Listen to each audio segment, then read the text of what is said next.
ಅಧಿಕಾರಿಗಳ ರೇಡ್ ನಡೆದಿದ್ದು ಕೆಆರ್ಎಸ್ ಬಳಿಯ ರಾಯಲ್ ಆರ್ಕಿಡ್ ಹೋಟೆಲ್ ಮೇಲೆ ಐಟಿ ದಾಳಿ ನಡೆದಿದೆ. ಸಿಎಂ ಹಾಗೂ ನಿಖಿಲ್ ತಂಗಿದ್ದ ಹೋಟೆಲ್ ಮೇಲೆ ಐಟಿ ಅಧಿಕಾರಿಗಳು ದಾಳಿಯನ್ನ ನಡೆಸಿದ್ದಾರೆ.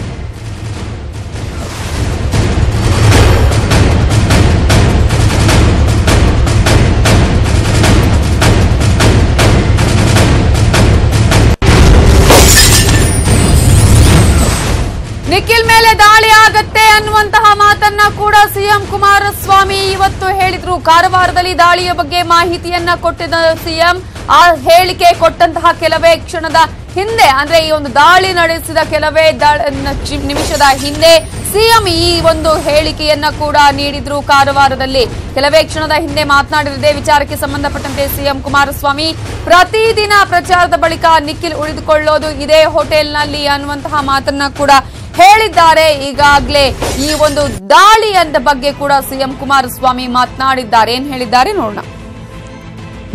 ಇವತ್ತು ಮಂಡ್ಯ ಜಿಲ್ಲೆಯ ಲೋಕಸಭಾ ಕ್ಷೇತ್ರದ ಅಭ್ಯರ್ಥಿ ನಿಖಿಲ್ ಅವರ ವಾಸ ಏನು ಮಾಡಿದ್ದಾರೆ ನಿನ್ನೆ 2 ದಿವಸದಿಂದ KRSನ ಒಂದು ಹೋಟೆಲ್ನಲ್ಲಿ ಚುನಾವಣಾ ಪ್ರಚಾರ ಮಂಡ್ಯ ಜಿಲ್ಲೆಯಲ್ಲಿ ಏನು ಮಾಡ್ತಾ ಇದ್ದಾರೆ.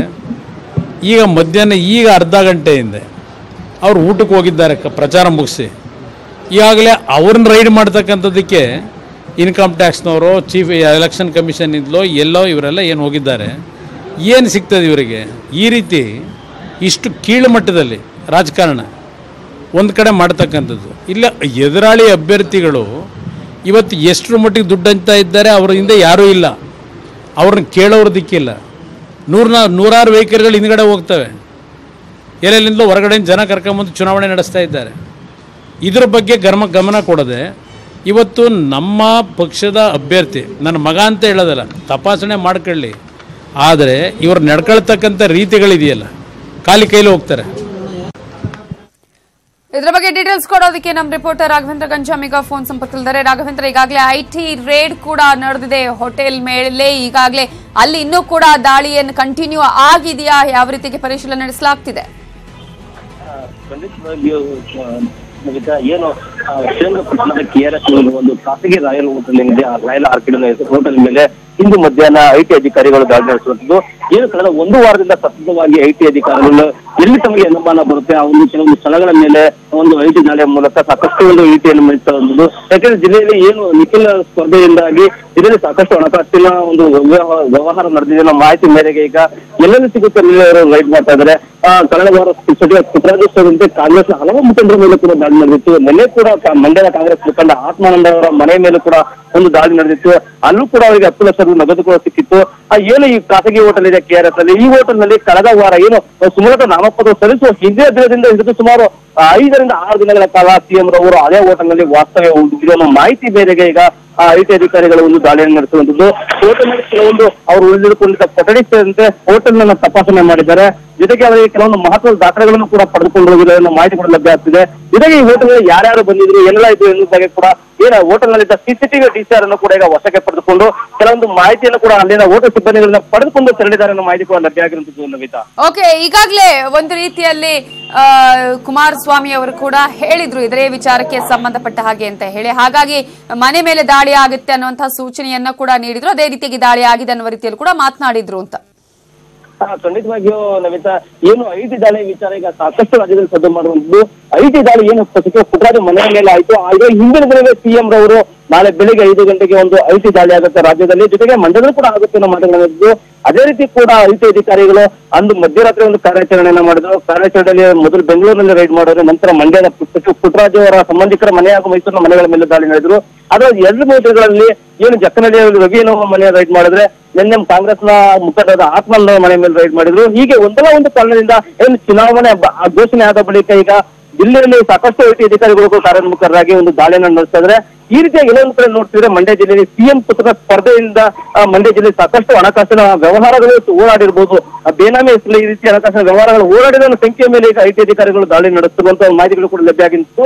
ಆದ್ರೆ ಎಲ್ಲಕ್ಕೂ ಕೂಡ ಸಿಎಂ ರವರು ತಮ್ಮ ಒಂದು ಮಗನ ಸ್ಪರ್ಧೆಯಿಂದಾಗಲೇ ಇದನ್ನು ನಮ್ಮನ್ನ ಕ್ಷಮಿಸಲೇಬೇಕು ಅಂತ ಹೇಳಿ ಈಗ ಐಟಿಯನ್ನ ದುರ್ಬಳಕೆ ಮಾಡಿಕೊಂಡು ಈ ರೀತಿ ದಾಳಿ ಮಾಡುವ ಮೂಲಕ ಜಿಲ್ಲೆಯಲ್ಲಿ ಒಂದು ರೀತಿಯ ಭಯದ ವಾತಾವರಣ ಸೃಷ್ಟಿಸಿದ್ದಾರೆ ಅನ್ನೋ ಆರೋಪವನ್ನ ಮಾಡ್ತಿರುವಂತದ್ದು. ನವಿತಾ, ಓಕೆ, ಅಂದ್ರೆ ಈಗ ಹೋಟೆಲ್ ನಲ್ಲೂ ಕೂಡ ಸಾಕಷ್ಟು ಜನ ತಂಗಿರ್ತಾರೆ, ಹಾಗಾಗಿ ಅಲ್ಲೂ ಕೂಡ ಆ ರೀತಿಯಾಗಿ ಏನಾದ್ರೂ ಎಲ್ಲರನ್ನ ತಪಾಸಣೆ ಮಾಡುವಂತಹ ಸಾಧ್ಯತೆಗಳು ಇದೆಯಾ ಹೇಗೆ ಅಂತ ಹೇಳಿ? ಸದ್ಯಕ್ಕೆ ನೋಡಿದ ಪರಿಸ್ಥಿತಿ ಹಾಗೆ ಅನಿಸ್ತದೆ ನವಿತಾ. ಯಾಕೆಂದ್ರೆ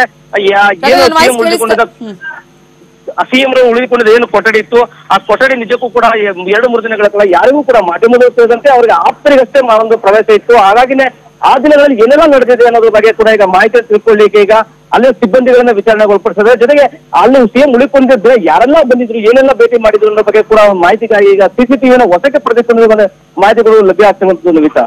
okay fine, thank you Raghavendra ಡೀಟೇಲ್ಸ್ಗೆ.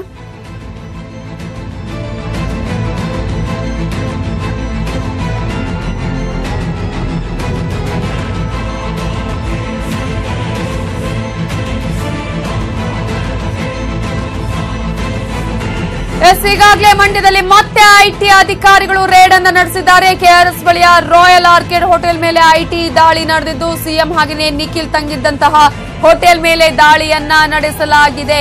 ಈ ಒಂದು ದಾಳಿಯ ಬಗ್ಗೆ ಈಗಾಗಲೇ ಸಿಎಂ ಕುಮಾರಸ್ವಾಮಿ ಅವರು ಕೂಡ ಹೇಳಿದ್ರು. ನಿಖಿಲ್ ಮೇಲೆ ದಾಳಿ ಆಗತ್ತೆ ಅನ್ನುವಂತ ಹೇಳಿಕೆಯನ್ನ ಕೂಡ ಕೊಟ್ಟಿದ್ರು. ಕಾರವಾರದಲ್ಲಿ ದಾಳಿಯ ಬಗ್ಗೆ ಮಾಹಿತಿಯನ್ನ ನೀಡಿದ್ರು ಕುಮಾರಸ್ವಾಮಿ. ಕೆಲವೇ ಕ್ಷಣಗಳ ಹಿಂದೆ ಇದೇ ವಿಚಾರಕ್ಕೆ ಸಂಬಂಧಪಟ್ಟಂತೆ ಸಿಎಂ ಕುಮಾರಸ್ವಾಮಿ ಕೂಡ ಮಾತನಾಡಿದ್ರು. ನನಗೆ ಇದರ ಬಗ್ಗೆ ಮಾಹಿತಿ ಕೂಡ ಲಭ್ಯವಾಗಿದೆ ಅನ್ನುವ ಮಾತನ್ನ ಹೇಳಿದ್ರು. ಪ್ರತಿದಿನ ಪ್ರಚಾರದ ಬಳಿಕ ನಿಖಿಲ್ ಉಳಿದುಕೊಳ್ಳೋದು ಇದೇ ಹೋಟೆಲ್ನಲ್ಲಿ. ಈ ಹೋಟೆಲ್ನಲ್ಲೇ ನಿಖಿಲ್ ಕುಮಾರಸ್ವಾಮಿ ಉಳಿದುಕೊಳ್ತಾರೆ. ಪ್ರಚಾರ ನಡೆಸಿದ ನಂತರ ಈ ಹೋಟೆಲ್ನಲ್ಲೇ ವಾಸ್ತವ್ಯವನ್ನ ಹೂಡ್ತಾರೆ. ಈ ಕಾರಣಕ್ಕಾಗಿ ಯಾವ್ಯಾವಾಗ ನಿಖಿಲ್ ಕುಮಾರಸ್ವಾಮಿ ಈ ಹೋಟೆಲ್ನಲ್ಲಿ ವಾಸ್ತವ್ಯವನ್ನ ಹೂಡಿದ್ದಾರೆ ಅನ್ನೋದ್ರ ಬಗ್ಗೆ ಕೂಡ ಈಗಾಗಲೇ ಮಾಹಿತಿಯನ್ನ ಕಲೆ ಹಾಕಿದ್ದಾರೆ ಐಟಿ ಅಧಿಕಾರಿಗಳು.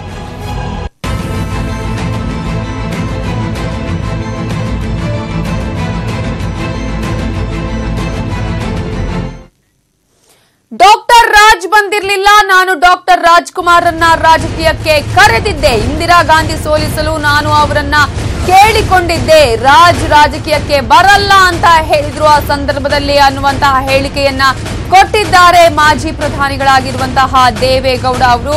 ರಾಜ್ ರಾಜಕೀಯಕ್ಕೆ ಬರಲ್ಲ ಅಂತ ಹೇಳಿದ್ರು ಅನ್ನುವ ಮಾತನ್ನ ಹೇಳಿದ್ದಾರೆ. ಕೆಆರ್ಪೇಟೆಯಲ್ಲಿ ಪ್ರಚಾರದ ವೇಳೆ ಗೌಡ್ರು ಮಾತನಾಡಿದ್ದು. ಈ ಸಂದರ್ಭದಲ್ಲಿ ದರ್ಶನ್ ಯಶ್ ಪ್ರಚಾರದ ಬಗ್ಗೆ ಮಾತನಾಡುವಂತಹ ಸಂದರ್ಭದಲ್ಲಿ ಡಾಕ್ಟರ್ ರಾಜ್ಕುಮಾರ್ ಅವರ ರಾಜಕೀಯದ ವಿಚಾರದ ಬಗ್ಗೆ ಪ್ರಸ್ತಾಪವನ್ನ ಮಾಡಿದ್ದಾರೆ. ಹಳೇ ಘಟನೆಯನ್ನ ನೆನಪಿಸಿಕೊಂಡಿದ್ದಾರೆ ಜೆಡಿಎಸ್ ವರಿಷ್ಠ ದೇವೇಗೌಡರು. ರಾಜಕಾರಣಕ್ಕೆ ಬನ್ನಿ, ಇಂದಿರಾ ಗಾಂಧಿ ಅವರ ಎದುರು ಸ್ಪರ್ಧಿಸಿ ಅಂತ ಹೇಳಿ ನಾನು ಕೇಳಿಕೊಂಡಿದ್ದೆ, ಆದ್ರೆ ಅವರು ರಾಜಕೀಯಕ್ಕೆ ಬರಲ್ಲ ಅಂತ ಹೇಳಿದ್ರು ಅನ್ನುವಂತಹ ಮಾತನ್ನ ಪ್ರಸ್ತಾಪಿಸಿದ್ದಾರೆ. ರಾಜ್ಕುಮಾರ್ ವೀರೇಂದ್ರ ಪಾಟೀಲ್ ವಿರುದ್ಧ ನಿಲ್ಲಿಸಬೇಕು ಅಂತ ಪ್ರಯತ್ನ ಮಾಡಿ ಆ ಮಹಾನುಭಾವ ಹೇಳಿದ್ರು, ನಾನು ರಾಜಕೀಯಕ್ಕೆ ಬರೋದು. ಡಾಕ್ಟರ್ ರಾಜ್ಕುಮಾರ್ ನನ್ನ ಕೈ ಬಿಡಿ. ನೀವು ಚಿಕ್ಕಮಗಳೂರಲ್ಲಿ ಇಂದಿರಾ ಗಾಂಧಿ ನಿಂತಾಗ ನಾನು ಅವ್ರ ಮನೆಗೆ ಬಂದೆ. ನಿಮ್ಮ ಜನಪ್ರಿಯತೆಯಿಂದ ಇವತ್ತು ನಾವು ಇಂದಿರಾ ಗಾಂಧಿ ಸೋಲಿಸಿ ಜನತಾ ದಳದಲ್ಲಿ ಅವ್ರ ಮನೆಗೆ ಬಂದೆ. ಒಂದು ಮಾತು ಹೇಳಿದ್ರು, ಯಾವ ಕಾರಣಕ್ಕೂ ನಾನು ರಾಜಕೀಯ ಎಂಥ ಮೇರು ಪರ್ವತಕ್ಕೆ ಬರೆದಂತ ವ್ಯಕ್ತಿ ಏನ್ ನಡೀತಾ ಇದೆ. ಈ ಬಗ್ಗೆ ಡೀಟೇಲ್ಸ್ ಕೊಡೋದಕ್ಕೆ ನಮ್ಮ ರಿಪೋರ್ಟರ್ ರಾಘವೇಂದ್ರ ಗಂಜಾಮ್ ಈಗ ಫೋನ್ ಸಂಪರ್ಕದಲ್ಲಿದ್ದಾರೆ. ರಾಘವೇಂದ್ರ, ಈಗಾಗಲೇ ಒಂದ್ ಕಡೆ ಸಿನಿಮಾ ನಟರು ಈ ರಾಜಕಾರಣಕ್ಕೆ ಬರೋದು ಅಥವಾ ಪ್ರಚಾರ ಮಾಡೋದ್ರ ವಿಚಾರದ ಬಗ್ಗೆ ಎಲ್ರಿಗೂ ಕೂಡ ಮಾದರಿ ಅಂದ್ರೆ ಆದರ್ಶವಾಗುವಂತ ರಾಜ್ಕುಮಾರ್. ಆದ್ರೆ ಪ್ರತಿ ಬಾರಿ ಕೂಡ ಸಿನಿಮಾದವರ ರಾಜಕಾರಣ ಬಂದಾಗ ರಾಜ್ಕುಮಾರ್ ಅವರ ವಿಚಾರ ಉದಾಹರಣೆ ಬರುತ್ತೆ ಅಂತ ಹೇಳಿ ಇವತ್ತು ಯಾವ ಸಂದರ್ಭದಲ್ಲಿ ದೇವೇಗೌಡರು ಈ ವಿಚಾರವನ್ನ ಪ್ರಸ್ತಾಪ ಮಾಡಿದ್ರು? ಖಂಡಿತವಾಗಿ ನವಿತಾ, ಏನಿವತ್ತು ನಿಖಿಲ್ ಪರವಾಗಿ ಮತಯಾಚನೆಗೆ ಬಂದಿದ್ದಂತ ಎಚ್ ಡಿ ದೇವೇಗೌಡರು ಕೆಆರ್ಪೇಟೆಯ ಸಮಾರಂಭದಲ್ಲಿ ಒಂದು ಮಾತನ್ನ ಹೇಳಿದ್ರು. ಏನು ಇದರ ಚಿತ್ರರಂಗದಿಂದ ಬರ್ತಿರುವಂತಹ ಪ್ರಚಾರಕ್ಕಿಂದ ಬರ್ತಿರುವ ವಿರುದ್ಧವಾಗಿ ಒಂದು ಮಾತನ್ನ ಹೇಳುವ ಮೂಲಕ ಪರೋಕ್ಷವಾಗಿ ಚಿತ್ರರಂಗದ ತಾಂಗನ್ನ ಕೊಟ್ಟರು. ಯಾಕೆಂದ್ರೆ ಈ ಬಾರಿ ಕೂಡ ಚಿತ್ರರಂಗದವರು ಏನು ಪಕ್ಷೇತರ ಅಭ್ಯರ್ಥಿ ಪರವಾಗಿ ಬರ್ತಿದ್ದಾರೆ, ಜೊತೆಗೆ ಚಿತ್ರರಂಗದಿಂದ ಬಂದವರೇ ಒಂದು ಏನು ರಾಜಕೀಯದಲ್ಲಿ ನಿಲ್ತಾ ಇದ್ದಾರೆ. ಆದ್ರೆ ಇದಕ್ಕೆಲ್ಲ ಮಾದರಿ ಆದದ್ದು ಡಾಕ್ಟರ್ ರಾಜ್ಕುಮಾರ್ ಅವರನ್ನು ಮಾತನ್ನ ಹೇಳುವ ಮೂಲಕ ಯಾವುದೇ ಕಾರಣಕ್ಕೂ ಕೂಡ ಚಿತ್ರರಂಗದವರು ರಾಜಕೀಯಕ್ಕೆ ಬರೋದು ಬೇಡ. ಯಾಕೆಂದ್ರೆ ಅವತ್ತಿನ ದಿನ ನಾವು ಕೂಡ ಕಾಂಗ್ರೆಸ್ನ ಬಿಟ್ಟಂತ ಸಂದರ್ಭದಲ್ಲಿ ಇಂದಿರಾ ಗಾಂಧಿ ವಿರುದ್ಧವಾಗಿ ರಾಜ್ಕುಮಾರ್ ನಿಲ್ಲಿಸಲಿಕ್ಕೆ ಸಾಕಷ್ಟು ಪ್ರಯತ್ನವನ್ನು ಪಟ್ವಿ. ಆದ್ರೆ ರಾಜ್ಕುಮಾರ್ ಒಂದೇ ಮಾತನ್ನ ಹೇಳಿದ್ರು, ನಾನು ಖಂಡಿತ ರಾಜಕೀಯಕ್ಕೆ ಬರಲ್ಲ, ಅದರಿಂದ ನನ್ನ ರಾಜಕೀಯಕ್ಕೆ ಎಳೆಸಬೇಡಿ ನಮ್ಮ ಮಾತನ್ನ ಹೇಳಿದ್ರು. ಆದ್ರೆ ಈಗ ಅದೆಲ್ಲವನ್ನ ಬಿಟ್ಟು ಈಗ ರಾಜಕೀಯದವರೇ ಈಗ ಚಿತ್ರರಂಗದಿಂದ ಬಂದು ಈಗ ರಾಜಕೀಯಕ್ಕೆ ನಿಲ್ತಾ ಇದ್ದಾರೆ. ಇದು ಎಲ್ಲ ಇಷ್ಟು ಸರಿಯ ಮಾತನ್ನ ಮೂಲಕ ಪರೋಕ್ಷವಾಗಿ ಒಂದು ರೀತಿ ಚಿತ್ರರಂಗದ ವಿರುದ್ಧ ತಾಂಗನ ಕೊಟ್ಟು, ಜೊತೆಗೆ ಪ್ರಸ್ತುತವಾಗಿ ಮಂಡ್ಯ ಜಿಲ್ಲೆಯಲ್ಲಿ ಪ್ರಚಾರಕ್ಕಿಳಿದಿರುವ ಜೋಡೆತ್ತುಗಳನ್ನಿಸಿಕೊಂಡು ದರ್ಶನ್ ಹಾಗೂ ಎಸ್ ಇದ್ದಾರೆ, ಇವರ ವಿರುದ್ಧವೂ ಕೂಡ ಕಿರಿಕಾಗಿದ್ರು.